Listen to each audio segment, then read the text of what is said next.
How is everybody doing? Welcome back to the Sports Oven.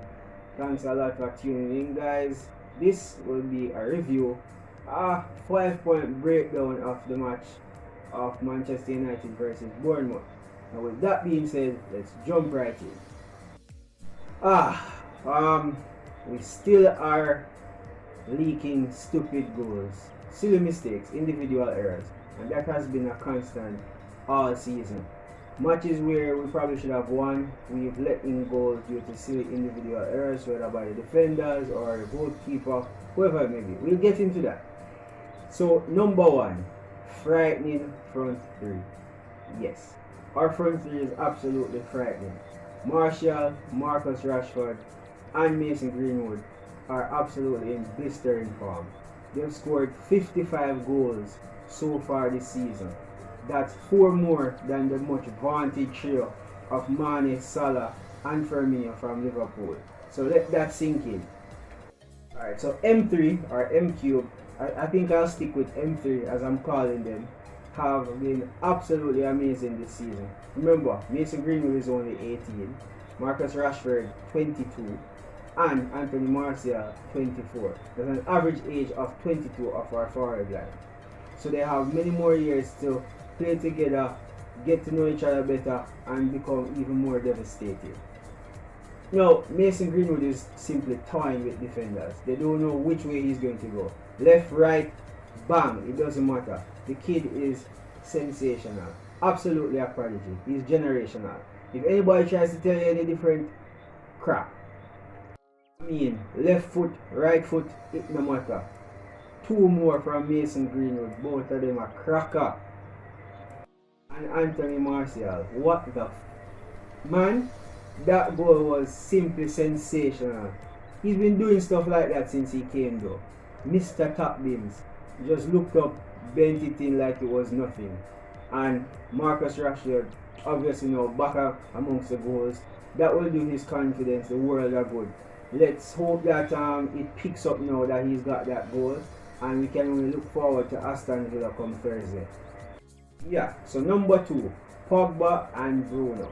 Now, we're long past the question if Pogba and Bruno can work in midfield. We're now thinking about where the hell can they take us. That's how good both of them have been. Pogba, the playmaker. Pogba playing from deep is controlling the game, dictating play, creating chances, pretty much doing everything. He had the most duels, he had the most recoveries. I'll get into their stats a little bit later, but this is just to, break down just how good these two have been.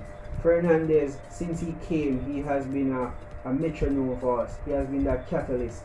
We've been picking up wins left and right. We still have not lost since he has come into the team. That's 16 games unbeaten. So that just shows you how much of an impact this guy has made. I remember a person saying, oh, it's just a Portuguese league, you won't be able to do the same thing. Since he came to Man United, 9 games and he has 6 goals and 5 assists. That's 11 goal contributions in 9 games. Absolutely ridiculous. Another thing that I absolutely love with Pogba and Bruno is the fact that they rotate at times. So there are times when Fernandes is actually deeper than Pogba, and Pogba is able to break forward and get into the box, to play passes in and around the box, create chances, etc.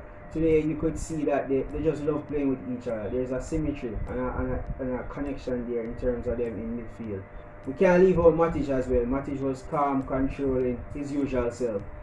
Now, it really belies that we can't overwork these players. So we still need to rest Matic given his age. So long may it continue. I was glad about the team that was picked today. I actually predicted him using the same lineup, and he did. So good stuff by Oli. So number 3, silly mistakes at the back. Now, as I was saying earlier in the video, these mistakes have been happening all season and they've cost us points. We simply need a centre back with pace. So I've done a video which I'll actually put in the link. I'll put a link in the description where I said my 3 main targets for this season for Man United should be a right winger, a central defensive midfielder, obviously Matic is going up in age, and a striker to take some pressure off Martial to give him a rest or take him out of the line of fire, etc. However, centre back seems to be a priority right now, or is turning into quite a priority position. I mean, Maguire has amazing qualities. Good passer, strong in the tackle, he's an aggressor, etc. Great at heading the ball. However, we need somebody with pace behind. Not that I'm saying that Lindelof has been bad, but we need somebody with pace because Maguire is quite slow. So to balance that and marry the great characteristics that he has, we need somebody with pace that can recover, etc. So if we're looking back at that goal, I know a lot of persons might blame De Gea, but we've seen a number of forwards score at the near post and other world-class keepers. From Messi, Lewandowski, whoever you want to have scoring on All Black, Ederson, Courtois, it doesn't matter. Every keeper gets beaten at the near post as long as their forward catches them off guard or is quite what you call cheeky. Because if you look at De Gea, he was actually very close to the post. The only thing left for him to do there was actually stand on the post and lean on the post. And if he does that, then how will he react? So I don't understand why persons are blaming him. That was not his fault. Maguire was actually at fault. Twice Maguire had the chance to deal with it. He should have won the header, that's one. And then when the header actually went to Stanislas, he actually stood him up and was flat-footed and got nutmegged. And Stanislas then scored. Pretty good goal. You have to give him props for that. Number 4. Oli is at the damn wheel. Oli deserves a lot of praise. I remember having to defend this guy with a number of my very good friends, saying that, yo, you need to preach some patience. If we looked at our team before, how many are actually those players who get into the top 4? Obviously Pogba, obviously Martial, Rashford, and a few others, not a lot. We had to make do with Andreas Pereira, Jesse Lingard, and players like that. Can you imagine the difference that better players have made on his style of play? Obviously he needed better players, and now we can see what he wants to do is shining through.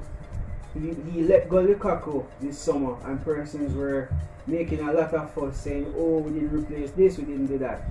Yet today shows exactly how Ole wants to play. He wants a fluid front three where the guys interchange and pop up all over the place. That leaves defenders off balance. If you looked at Mason's first goal, he scored that from the left side of the field. Martial scored his from the left side of the field, while Rashford was in the middle and Mason was on the right. They've been interchanging all day. And then that goal by Martial, as I said, came off the left, was absolutely sensational.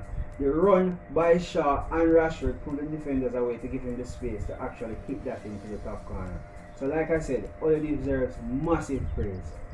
Also, it's the little things that we need to notice.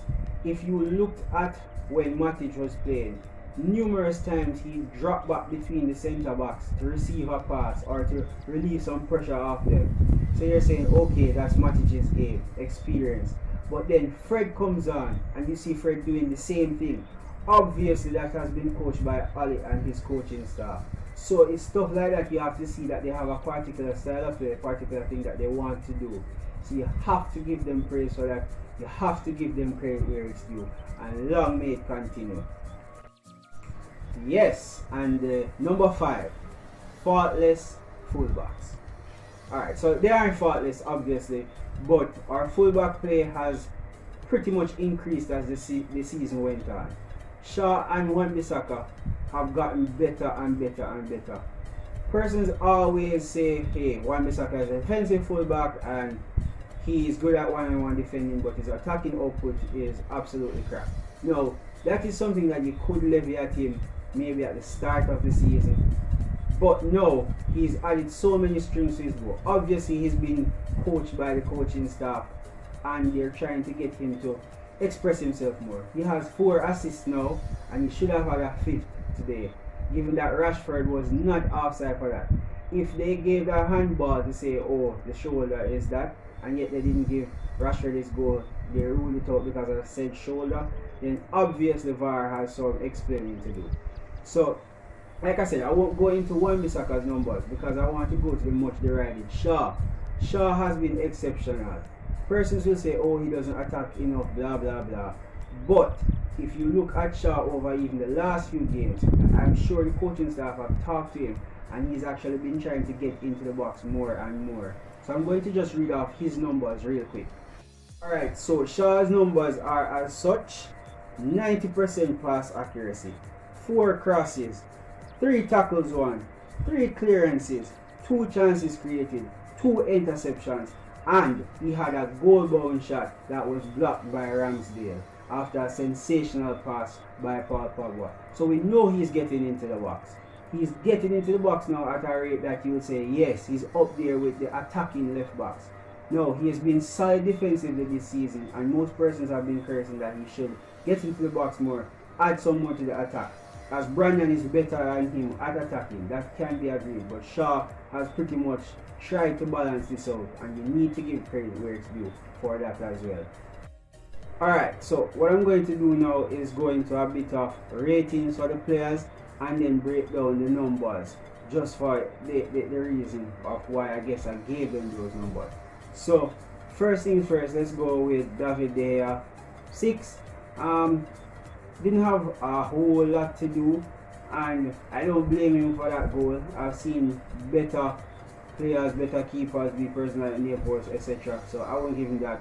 Shaw and Wan-Bissaka, I've read out Shaw's numbers. I'd give both of them 7.5s. They've done pretty well today in terms of the attacking sense, and they did their defensive work as well. Harry Maguire, I'd give a 4, because he was, to me, at fault for the first goal, not De Gea. So I give him a 4, or maybe that's a bit too harsh. I'll give him a 5 because after that he was pretty solid. Lindelof, I give a 7. He was the better of the centre backs today, and when he was replaced by Eric Bailly, we lost a bit of momentum. I give a Bailly a 5, as just the same as Maguire. Made a mistake, but after that was pretty solid. Matic now go into the midfield, pretty solid as ever. I give him an 8. I mean, he was calm, composed. Apart from that silly back pass that put Bailly in problem, he pretty much never made a mistake. But you know, took him off to give him some rest, which I loved, as Fred came on and he played well, so that was good. So now that I've reached the front 5, let's break down some of the ridiculous numbers by these guys. I'm going to start in midfield with Pogba and Bruno. So with Pogba, let me just read off the stats.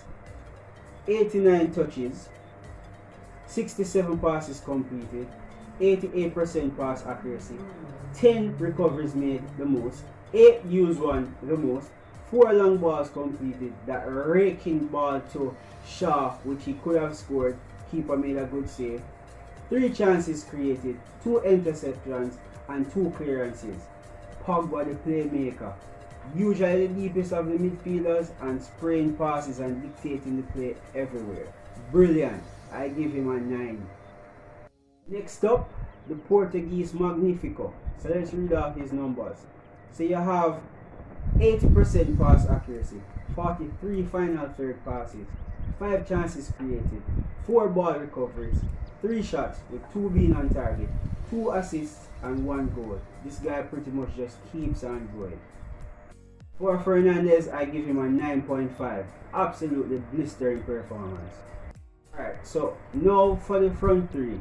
But before I do that, let's just quickly look at also the minutes per goal or assist in the Premier League for Bruno, Rashford, Martial and Mason. So Bruno Fernandes, 73 minutes per goal or assist. Mason, 102 minutes. Rashford, 105 minutes. And Martial, 122 minutes. Absolutely crazy numbers. So I'm just going to keep the front 3 together. As stated at the first part of the video, I did say that they've scored 55 goals. So Martial has 20 goals and 6 assists. Rashford has 20 goals and 7 assists. And 18-year-old Mason Greenwood now has 15 goals and 3 assists. Now, the production by these guys are great. This is the first time since I think it's 2011 that Manchester United have two forwards who scored 20 plus goals. And you need to put things into perspective when you think about the fact that Martial and Rashford have been out for like 2 months each. That's about 10 games each where they could have been scoring more goals. Mason has started actually a total of 7 games. I know he has a lot of appearances, but most of those have been as substitutes. So when you look at their outputs, they're absolutely crazy. Brilliant by these guys. One also neat stat to note is that in 2020, nobody has scored more goals than Anthony Martial, which has coincided with Bruno Fernandes coming to the club, who has also scored 6 goals since then. Phenomenal. Their link up is amazing to watch, and long may it continue. United is back on this trajectory. We just need a few signings to be challenging for the Premier League and the Champions League for that matter. Just to touch on how well we've actually done since Bruno Fernandes came in. So we've won more points, 21, and scored more goals, 20, than any other team in the Premier League since his debut. And he's been actually involved in 55% of those. Absolutely remarkable. So for their ratings, I'll give Marcus and Martial 8s, and obviously Mason a 9.5, just like Bruno. His 2 goals were absolutely cracking as well, but it's the timing of those goals and the fact that he got us back into the game, and also he gave us back our 2-goal cushion. So pretty phenomenal from the prodigy. But the goal of the game, obviously that was from Martial. What a goal. So with that being said, guys, thanks a lot for tuning in. I do have another video to drop regarding the top 4 race and the matches that each of our rivals have as well as ours. So thanks a lot. Please remember, if you're new to the channel, like, share, comment, subscribe, and hit that notification bell so you never miss a beat. This is Steven from the Sports Oven signing off. Peace.